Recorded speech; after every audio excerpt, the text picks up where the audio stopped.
Assalamualaikum warahmatullahi wabarakatuh. Perkenalkan, kami dari kelompok 7.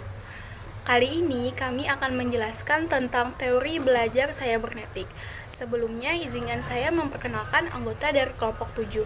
Yang pertama ada Faiza Hawaniyah, yang kedua ada Firda Regita Cahyani, yang ketiga ada Mahliani, yang keempat ada Muhammad Maulana Malki Ibrahim, yang terakhir ada Sofia Hanisa. Oke, pada pembahasan pertama kami akan menjelaskan tentang pengertian teori belajar cybernetik. Teori belajar cybernetik adalah salah satu teori belajar yang mementingkan sebuah proses pembelajaran dan menggunakan serta menerapkan teknologi dalam memperoleh informasi yang cepat dan tepat. Tujuan dari teori belajar cybernetik ini yaitu untuk mengembangkan kemampuan peserta didik dalam memperoleh informasi dan menerapkannya dalam suatu proses pembelajaran. Menurut Seni 2013 berpendapat bahwa teori cybernetik adalah sebuah teori belajar yang relatif baru dibandingkan dengan teori-teori belajar yang telah ada seperti teori belajar behavioristik, konstruktivistik, humanistik, dan teori belajar kognitif. Teori cybernetik mempunyai kesamaan dengan teori kognitif, yaitu mementingkan sebuah proses belajar daripada hasil belajar. Perbedaan teori cybernetik dengan teori belajar kognitif adalah bahwa sebuah proses belajar sangat ditentukan oleh sistem informasi yang dipelajari. Penerapan cara belajar cybernetik terjadi jika peserta didik mengolah informasi, mengaturnya, dan menyusun strategi yang berhubungan dengan informasi tersebut. Hal yang utama dalam teori belajar cybernetik adalah sistem informasi yang akan menetapkan terjadi proses belajar. Teori belajar cybernetik pada awalnya adalah sebuah perkembangan dari teori belajar kognitif yang menitik beratkan pada peristiwa belajar, model pada proses pengelolaan informasi melihat pada memori manusia, seperti komputer yang mengambil atau mendapatkan informasi, mengelola dan mengubahnya dalam bentuk dan isi, kemudian menyimpannya dan menampilkan kembali informasi pada saat dibutuhkan. Dengan demikian, kegiatan memproses informasi meliputi yang pertama, mengumpulkan dan menghadirkan informasi atau encoding, 2. Menyimpan informasi atau storage, 3. Mengungkapkan kembali informasi yang sudah disimpan dalam ingatan atau retrieval. Baik, selanjutnya yang kedua yaitu pemrosesan informasi dalam teori belajar sibernetik. Bagaimana sih pemrosesan informasi dalam teori belajar sibernetik itu? Nah, jadi pemrosesan informasi ini berhubungan dengan masalah bagaimana seseorang menelaah berbagai sumber informasi di lingkungannya dan memahami pengalaman tersebut. Para psikolog kognitif telah mengembangkan model pemrosesan informasi dengan meminjam istilah-istilah yang lazim digunakan pada bidang pemrograman komputer seperti input, output, accessing, dan information retrieval. Teori pemrosesan informasi ini umumnya berpijak pada 3 asumsi, yaitu yang pertama, antara stimulus dan respons berpijak pada asumsi, yaitu pemrosesan informasi ketika pada masing-masing tahap dibutuhkan sejumlah waktu tertentu.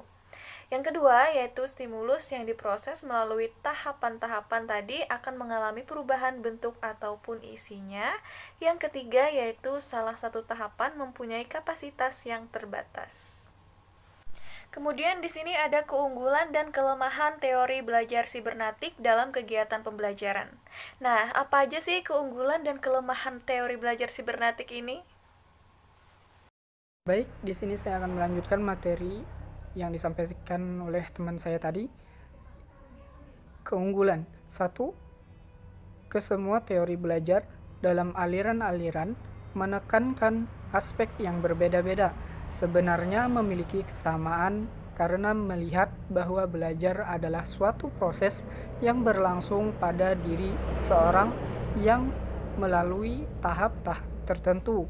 2. Isi proses belajar dalam sistem informasi yang diperoleh melalui pengalaman akan suatu kejadian tertentu yang disusun sebagai suatu konsep, teori, atau informasi umum.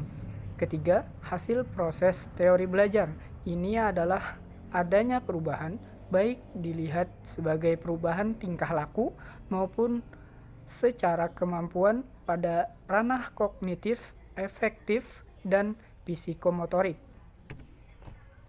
Kelemahan teori belajar cybernetik ini disanggah karena tidak secara langsung membahas proses belajar, sehingga menyulitkan dalam penerapan pembelajaran. Ulasan teori cybernetik lebih menjurus pada dunia psikologi dan informasi dengan mencoba melihat mekanisme ini kerja otak. Karena pengetahuan dan pemahaman pada teori belajar ini sangat terbatas, seperti keterbatasan pada kemampuan bagi peserta didik untuk menerapkan teori ini. 4. Aplikasi teori belajar cybernetik dalam kegiatan pembelajaran. Aplikasi teori belajar cybernetik dalam kegiatan pembelajaran sebagaimana yang dikemukakan oleh Suciati dan Prasetya Irwan dapat diterapkan dengan langkah-langkah sebagai berikut. 1. Menentukan tujuan-tujuan pembelajaran. 2. Menentukan materi pembelajaran. 3. Mengkaji sistem informasi yang terkandung dalam materi pembelajaran.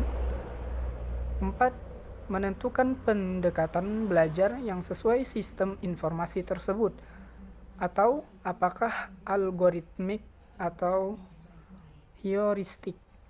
5. Menyusun materi pelajaran dalam urutan yang sesuai dengan sistem informasinya. 6. Menyajikan materi dan membimbing siswa belajar dengan pola yang sesuai dengan urutan materi pelajaran. Ya, baik. Selanjutnya, si Munza pernah menyampaikan pendapatnya tentang alur pembelajaran cybernetik. Menurut si Munza, alur pembelajaran cybernetik dari teori sampai praktek dapat diterapkan dengan langkah-langkah sebagai berikut. Yang pertama, menyampaikan tujuan pembelajaran dan memotivasi siswa. Yang kedua, mengorganisasikan siswa ke dalam beberapa kelompok bekerja dan belajar yang masing-masing berjumlah 4-5 orang. Ketiga, menyajikan informasi berupa teori dan latihan melalui LKS. Yang keempat, membimbing kelompok belajar dan bekerja siswa dalam menyelesaikan LKS. Selanjutnya, mengarahkan siswa dalam melakukan manipulasi tugas dengan menggunakan software pembelajaran untuk memahami konsep materi secara utuh. Keenam, yaitu mendiskusikan hasil manipulasi tersebut dan dijadikan sebagai bahan untuk mengonstruksi pengetahuan konseptual siswa. Yang ketujuh, memberi penghargaan kepada kelompok yang telah mempresentasikan hasil diskusi kelompoknya. Implementasi teori belajar cybernetik. Ada 9 langkah pengajaran yang perlu diperhatikan oleh pendidik dalam memberikan pembelajaran teori cybernetik, yaitu yang pertama, melakukan tindakan untuk menarik perhatian peserta didik. Kedua, memberikan informasi kepada peserta didik mengenai tujuan pengajaran dan topik yang akan dibahas. Ketiga, merangsang peserta didik untuk memulai aktivitas pembelajaran. Keempat, menyampaikan isi pelajaran yang dibahas sesuai dengan topik yang telah ditetapkan.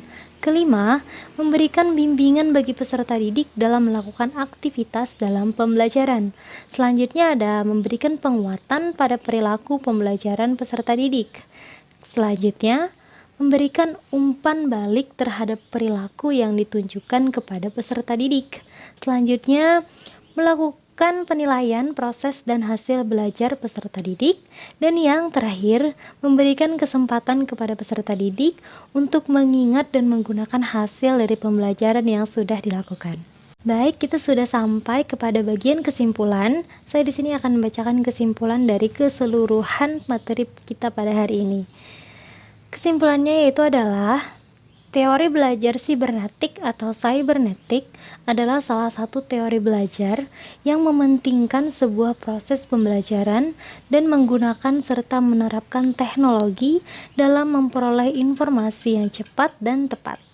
Tujuan dari teori cybernetik ini yaitu untuk mengembangkan kemampuan peserta didik dalam memperoleh informasi dan menerapkannya dalam suatu proses pembelajaran. Teori belajar cybernetik ini berkembang sejalan dengan perkembangan teknologi dan ilmu informasi. Teori cybernetik ini juga mempunyai kesamaan dengan teori kognitif, yaitu sama-sama mementingkan sebuah proses belajar daripada hasil belajar.